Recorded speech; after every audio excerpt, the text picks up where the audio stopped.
Continuando, amigos radioyentes, con nuestro programa de la semana pasada y continuando con el tema que ya anunciamos, cuyo título es Dolores de parto, quiero leer de nuevo aquí unos 2 versos o 3 de la palabra para que guarde consonancia y recuerdo a lo que dijimos en el programa anterior.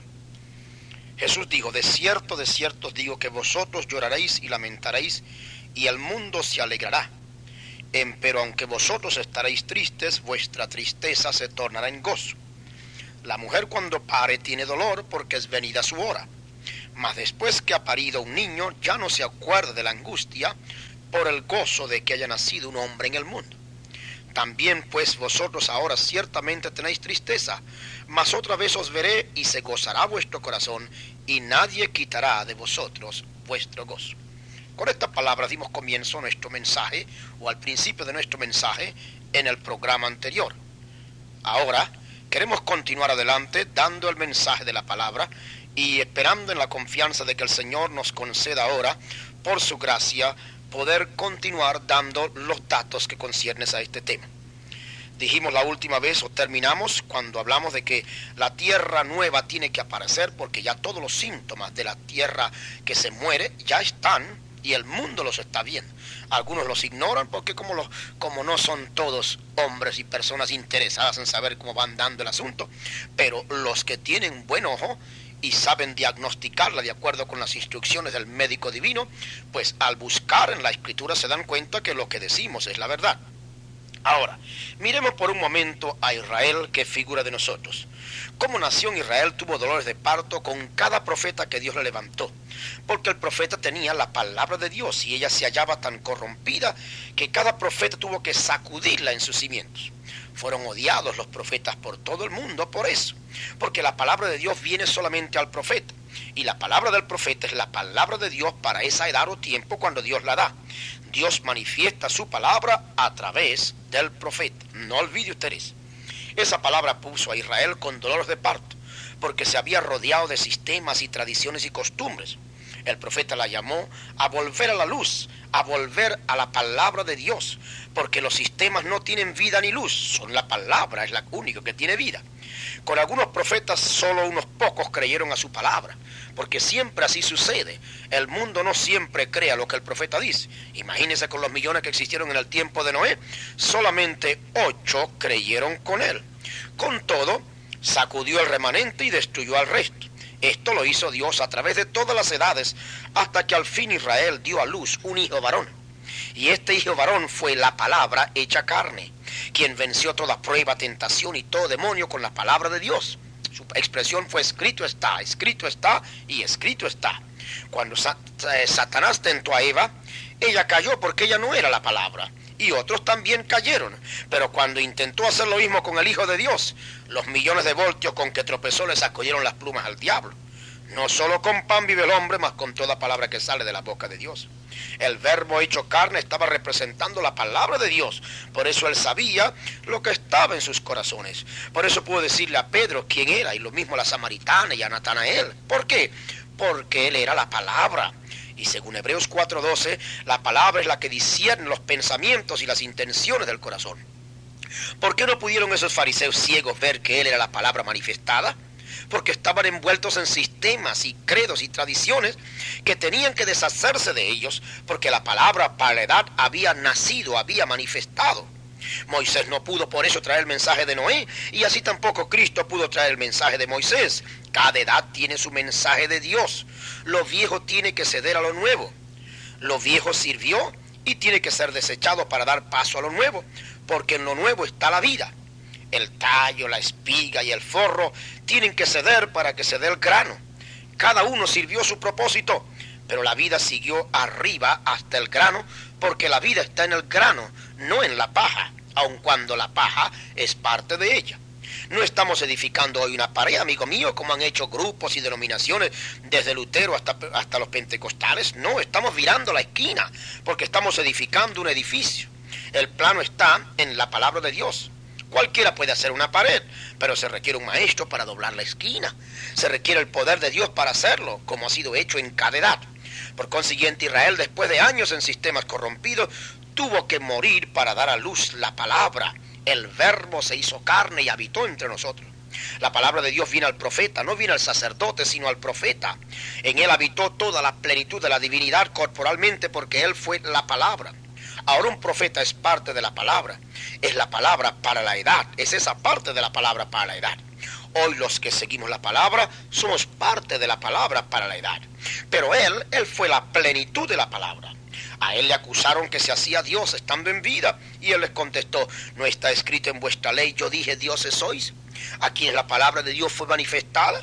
Entonces refiriéndose a los profetas, y lo fueron.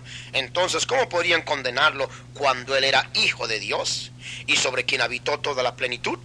Este es aquel a quien señalaron los profetas en la antigüedad, a la plenitud de la cual ellos eran parte.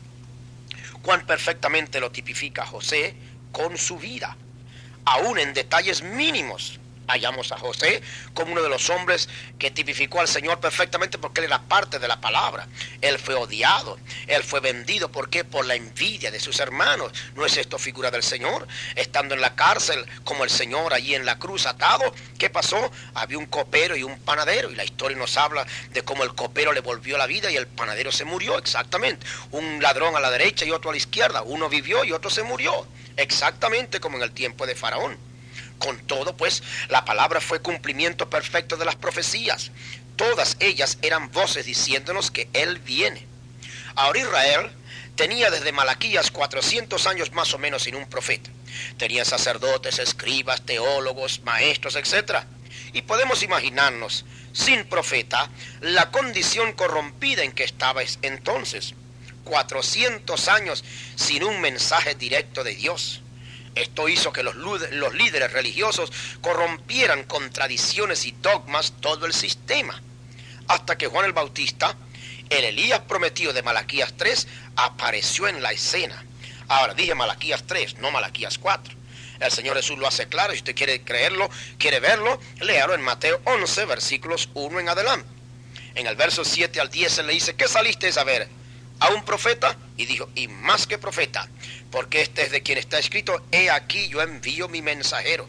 Lea eso, ese es Malaquías 3. Ahora el verso 14 dice: él es aquel Elías que había de venir. Así que el Señor dice que el Elías que había de venir, que el cual se cumplió en Juan el Bautista, es el Elías de Malaquías 3. Ahora, el Elías de Malaquías 4 tenía que venir no en el tiempo de Juan, sino antes del día grande y terrible del Señor, que sabemos es la gran tribulación. Así que el mensaje de Juan y el mensaje del Elías de esta edad son dos mensajes diferentes, ambos en la palabra. Uno como precursor de la primera venida del Señor y otro como precursor de la segunda venida del Señor. Si usted está consciente y cree que vino un precursor para la primera venida, yo le pregunto: ¿ha hallado usted el precursor de la segunda venida? Y cuando usted ve que todos los acontecimientos, usted dice por la Biblia que el Señor está a las puertas, ¿cómo va a venir él sin un precursor? ¿Ha hallado usted a ese Elías, el precursor de la segunda venida? Conviene que le halle. Ahora, el mensaje de Juan no fue recibido por los líderes religiosos de su día. Hasta se mofarían de su bautismo diciendo que quizás iba a ahogar a gente ahí en el río. Se mofarían de su vestidura, etc. ¿De qué seminario salió ese hombre? ¿Quién está colaborando con su campaña? ¿Sabe usted que el mundo no ha cambiado mucho en esto todavía? Juan pudo haber seguido la línea de su padre y ser un sacerdote. Entonces todos hubieran estado con él. Pero él tenía algo mejor que hacer. Él debía introducir al Mesías prometido. Por eso se levantó en el desierto y no en un seminario. Y su mensaje usa los tipos naturales con que estaba asociado. Dijo: generación de víboras. Así fue como llamó a los religiosos de su día. Él conocía las víboras en el desierto y él creyó hallar en ellos la mejor comparación para los clérigos de su tiempo. ¿Cómo evitaréis el juicio del infierno?, les dijo. No penséis decir: Abraham tenemos por padre, porque os digo que Dios puede despertar hijos a Abraham de estas piedras. Ya el hacha está puesta a la raíz de los árboles, y todo árbol que no da fruto, dijo Juan, será cortado y echado en el fuego. Usted sabe que hay mucha similitud con las palabras de Juan y lo que un Juan pudiera decir en este tiempo si él llegara a estar aquí. Hay gente que cree que porque son religiosos y pertenecen a este grupo, iglesia, ya creen que porque Abraham tenemos por padre. No, Dios puede despertar hijos, amigos, de cualquier cosa, hasta de las piedras hoy. Así que es bueno tomar el consejo de lo que dice Juan. El hacha ya está puesta en la raíz de los árboles, porque ya esto va a ser quemado. Así que el que no da buen fruto será cortado. Por supuesto, este no era un mensaje muy pulido al estilo moderno. Era un mensaje de Dios tipificado en su propia naturaleza, aparejando así el camino del Mesías, diciéndole, viene tras mí uno.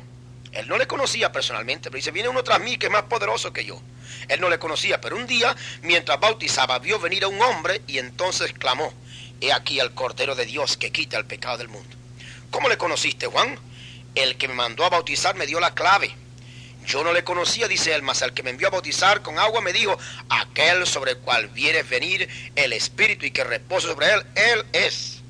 Ahora este mensaje y esta señal tenía que venir a Juan directamente de Dios. Los hombres nada tenían que ver con esto. Más bien nada hicieron por aceptar su mensaje, antes le cortaron la cabeza. Aunque la simiente predestinada fue despertada, los que tenían vida por la palabra despertaron. Y como fue Ana y Simeón, esperaban la consolación de Israel. ¡Qué cuadro más perfecto! Simeón dijo que el Señor le había revelado que no moriría sin antes ver al Cristo. Y los sacerdotes y los otros tenían lástima de este pobre anciano, quizás ya por su edad, diciendo tal cosa, un viejo ya. Lo que ellos ignoraban es que le había sido revelado. Es lo mismo que sucede hoy con los predestinados. El asunto revelado es asunto revelado, lo que creemos y lo que predicamos. Pocos días después nació el niño en un pesebre y conforme a la ley a los 8 días lo trajeron al templo para presentarlo al Señor. Muchas mujeres se presentaban diariamente con sus recién nacidos en el templo. Podemos imaginar lo que las otras mujeres comentarían de María por causa del niño, porque no era de José, quizás de quién. Se mantendrían quizás hasta separadas de ella en la fila, pero María con el niño en sus brazos poco le importó lo que pudieran decir, porque ella sabía de quién era hijo el niño. Es lo mismo que sucede con el que tiene la palabra en su corazón hoy. Poco nos importa lo que digan o juzguen o critiquen. Sabemos lo que tenemos en nosotros, porque es revelación de Dios por su Espíritu. Simeón, sentado en quizás qué lugar, siente por el Espíritu que debe estar en el templo. Sale para encontrarse con una cola o fila de mujeres presentando a sus niños. Si el Espíritu Santo ha dado promesa, Él la cumplirá. Y pasa a todos y se para frente al que es. Lo toma en sus brazos y dice, ahora despide, Señor, a tu siervo conforme a tu palabra en paz, porque han visto mis ojos tu salvación. La condición de Israel en aquel entonces trajo el nacimiento y presentación de la palabra. Y si estamos en condición espiritual similar hoy, ¿no es acaso que hemos llegado a la misma posición en la cual la palabra ha nacido de nuevo, ha brotado en su pureza como antes? Ahora veamos la iglesia en su condición. Ya hemos visto lo que pasa en el mundo. La iglesia tuvo dolores de parto con Lutero y de ella nació Lutero. Después volvió con dolores y nació Wesley. Después otra vez y nació Pentecostés a principios del siglo. Cada nacimiento trajo el mensaje de la edad. Esto es lo que la Escritura, o al menos la historia, nos dice. Y ese mensaje fue una restauración a la palabra de Dios. Fue justificación por la fe, santificación por la sangre, luego bautismo en el Espíritu Santo con la restauración de los dones sobrenaturales. Cada una de estas edades estremeció a la iglesia y la puso con dolores de parto. Mas, ¿qué hizo después que nació palabra en cada edad? En vez de seguir con la palabra, se reunieron hombres para organizarse y establecer dogmas, credos y tradiciones humanas, habiendo llegado hoy a la condición peor que nunca antes, porque estamos en la edad de la Odisea, la última de las edades de la iglesia, una edad de ceguedad, de desnudez, una edad miserable y una edad en la cual, estando ciega, desnuda, pobre, cuitada, y dice, y no lo conoces, o sea, y no lo sabes. Lea eso en Apocalipsis 3:17. Es la única edad en que Cristo ha sido echado fuera de la iglesia. Está a la puerta, dice, he aquí yo estoy a la puerta y llamo. Esto es una de las condiciones más tristes que la iglesia en ninguna edad ha presentado. Amigo mío, esto debe ser un abreojos para ti. Esto es una señal que Dios nos está mostrando también, ya no solamente en un aspecto y en otro, nos lo está mostrando aquí también en la iglesia. La situación en la cual la iglesia ha llegado es esta situación, de la cual se ve tan claramente que es llegando ya al tiempo, porque el Señor ha sido echado fuera. La palabra ha sido echada fuera de las iglesias y ahora predomina otras cosas, y por eso Él dice: he aquí yo estoy a la puerta. Ahora, no es verdad que este es un gran contraste con lo que tanto oímos decir, donde están 2 o 3 reunidos en mi nombre, ahí estoy en medio de ellos. Pero Él dice que en esta edad Él está a la puerta. ¿Cuál es la razón? Él, quien es la palabra, ha sido echado fuera. Y grupos hoy lo que hacen es creer más a tradiciones y dogmas y a enseñanzas humanas, a interpretaciones que no están de acuerdo con la palabra, en vez de creer a la palabra del Señor. Por esa razón ahora oímos al Señor decir: he aquí yo estoy a la puerta. Por eso dice: yo te amonesto que unjas tus ojos con colillo para que veas. ¿Por qué? Porque no ve. La iglesia de esta edad está ciego. El mensajero para esta edad fue prometido y debió estar en Malaquías 4:5. Dice: aquí yo os envío a Elías el profeta antes que venga el día de Jehová grande y terrible. Y su mensaje entonces para volver al pueblo a la palabra. Ella tenía que volver entonces con dolores de parto de nuevo. En el mundo eclesiástico hay solo 2 sistemas trabajando. Uno es la palabra y el otro es el sistema de grupos denominacionales como los conocemos, como están figurados en Jacob y Esaú, uno con el espíritu y el otro tras la carne. Jacob y Esaú, dice la Escritura, que se combatían dentro de Rebeca antes de nacer. Como han estado las denominaciones de Lutero luchando contra la palabra. Por eso está con dolores de parto hoy, porque hay una lucha adentro hoy. Esaú fue hombre del mundo, muy religioso, hombre quizás sin tacha, educado, etc., pero que no sabía nada de la primogenitura. Así nació, ¿para qué? Para ser ignorante a la verdad toda la vida. Jacob, en cambio, probó ser el hombre espiritual, quien con todo lo que digan de él, tenía interés en la primogenitura. Estos 2 figuras los que están en la matriz de la iglesia hoy. Hay, sabemos, un gran movimiento formándose, que se llama el Concilio Mundial de Iglesias. Y de la matriz de la iglesia saldrán 2 niños. El mundo verá el nacimiento de la novia palabra, porque esa será la novia de Cristo, la palabra. La última parte que ha estado creciendo desde el principio, porque comenzó con el fundamento en los pies y ahora va subiendo hasta que la cabeza se le añada, porque ese será el cuerpo de Cristo. Finalmente la cabeza a Cristo se le unirá. Los otros sistemas no tendrán nada en común con esto, aunque estén en el mismo campo y aunque sean regados por la misma agua y el mismo sol, porque cizaña será cizaña toda la vida. Uno será la palabra y el otro no será palabra. Por eso han estado combatiéndose desde el tiempo de la Reforma juntos. Entonces, eso nos hace preguntarle a usted: ¿a dónde está usted hoy? ¿En cuál sistema? Si usted hubiera vivido en el pasado cuando Dios levantó a sus profetas para dar su palabra, ¿en qué lado hubiera usted querido estar? Hoy tiene usted la misma elección. La mujer fue sacada del mismo material de Adán. Así la novia tiene que ser del mismo material del esposo, Cristo, quien es la palabra. En mensajes anteriores hemos hablado de esta verdad. Así que tiene que ser una novia de toda la palabra, porque Cristo fue la palabra hecha carne. Y Adán, recuerda, y Eva fueron figura de Cristo, el segundo Adán, y su novia para esta edad. Cuando le fue entregado a Adán, su esposa, la Escritura dice que primeramente el Señor puso a Adán sobre un sueño y de su costado le sacó parte de su costilla y carne, la selló y se la trajo a Adán con vida. Y cuando Adán la vio, la llamó Isha, o sea, carne de mi carne y hueso de mis huesos. Entonces, la novia de esta edad, en figura perfecta de lo que ayer es, tiene que venir como la novia hecha del mismo material del novio. En ella no habrá mezcla de dogmas y tradiciones, como no hubo en Eva. Dios no sacó a Eva de un mono o de una mona, la sacó del mismo Adán, por la cual Eva era de Adán. Entonces, la novia de esta edad será la pura palabra de Dios sin adulterar. El sistema viejo producirá un hijo, sí, un Esaú en tipo, quien vendió su primogenitura, O sea, vendió sus derechos espirituales por las lentejas del mundo, por los sistemas. Sabemos que grupos y denominaciones se juntarán y se unirán para producir un Esaú que odia a Jacob. Y este tiempo llegará y algunos lo verán ya muy tarde. Ahora la Escritura afirma que su esposa se ha aparejado. ¿Cómo se ha aparejado su esposa y con qué se ha de aparejar? Se ha aparejado para ser su esposa con la palabra y vestida con su justicia, que es la justicia de su palabra.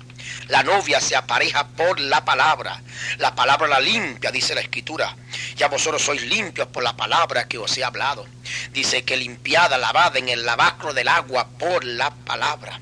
La palabra la santifica, santifícalos en tu verdad, tu palabra es verdad. La palabra la viste. Pablo dice, vestíos del Señor Jesucristo. La palabra es Cristo. Cristo es la vestidura del cristiano.